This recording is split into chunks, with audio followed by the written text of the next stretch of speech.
ರಾಜ್ಯ ರಾಜಧಾನಿಯಲ್ಲಿ ಒಂದು ವಾರದಿಂದ ಮಳೆಯಾಗ್ತಾ ಇದ್ದು ಈ ಮಳೆ ಇನ್ನು 4 ದಿನಗಳ ಕಾಲ ಹೀಗೆ ಮುಂದುವರಿಯಲಿದೆ ಅಂತ ಹವಾಮಾನ ಇಲಾಖೆ ಎಚ್ಚರಿಕೆಯನ್ನ ನೀಡಿದೆ. ಹೌದು, ಬಂಗಾಳ ಕೊಲ್ಲಿಯಲ್ಲಿ ಚಂಡಮಾರುತ ಉಂಟಾಗಿರತಕ್ಕಂತ ಹಿನ್ನೆಲೆ ರಾಜ್ಯ ರಾಜಧಾನಿಗೆ ಮಳೆಯಾಗ್ತಾ ಇದ್ದು ರಾಜ್ಯದ ದಕ್ಷಿಣ ಒಳನಾಡು, ಉತ್ತರ ಒಳನಾಡು, ಕರಾವಳಿ ಹಾಗೂ ಬೆಂಗಳೂರಿನ ಒಟ್ಟು 10ಕ್ಕೂ ಹೆಚ್ಚಿನ ಜಿಲ್ಲೆಗಳಿಗೆ ಯೆಲ್ಲೋ ಅಲರ್ಟ್ ಅನ್ನು ನೀಡಲಾಗಿದೆ. ಅದರಲ್ಲಿ ದಕ್ಷಿಣ ಒಳನಾಡಿನ ಜಿಲ್ಲೆಗಳಾದಂತಹ ದಾವಣಗೆರೆ, ವಿಜಯನಗರ, ಚಾಮರಾಜನಗರ, ಚಿತ್ರದುರ್ಗ, ಕೊಡಗು, ಹಾಸನ, ಚಿಕ್ಕಮಗಳೂರು, ಮಂಡ್ಯ, ಮೈಸೂರು, ರಾಮನಗರ, ಶಿವಮೊಗ್ಗ ಸೇರಿದಂತೆ ಹಲವು ಜಿಲ್ಲೆಗಳಿಗೆ ಯೆಲ್ಲೋ ಅಲರ್ಟ್ ಅನ್ನು ನೀಡಲಾಗಿದೆ.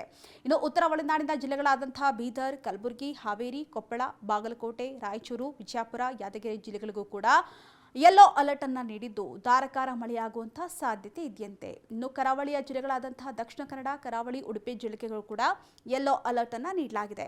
ಇನ್ನು ಬೆಂಗಳೂರಿಗೂ ಕೂಡ ಯೆಲ್ಲೋ ಅಲರ್ಟ್ ಅನ್ನು ನೀಡಿದ್ದು ಮೋಡ ಕವಿದ ವಾತಾವರಣ ಮುಂದುವರಿಯಲಿದ್ದು ಗುಡುಗು ಸಹಿತ ಮಳೆಯಾಗುವಂತಹ ಸಾಧ್ಯತೆ ಇದ್ದು ರಾಜಕಾಲುವೆ ಹಾಗೂ ತಗ್ಗು ಪ್ರದೇಶದಲ್ಲಿ ವಾಸಿಸುವಂತಹ ಜನರು ಎಚ್ಚರಿಕೆಯಿಂದ ಇರಬೇಕು ಅಂತ ಹೇಳಿ ಹವಾಮಾನ ಇಲಾಖೆ ಅಲರ್ಟ್ ಅನ್ನು ನೀಡಿದೆ.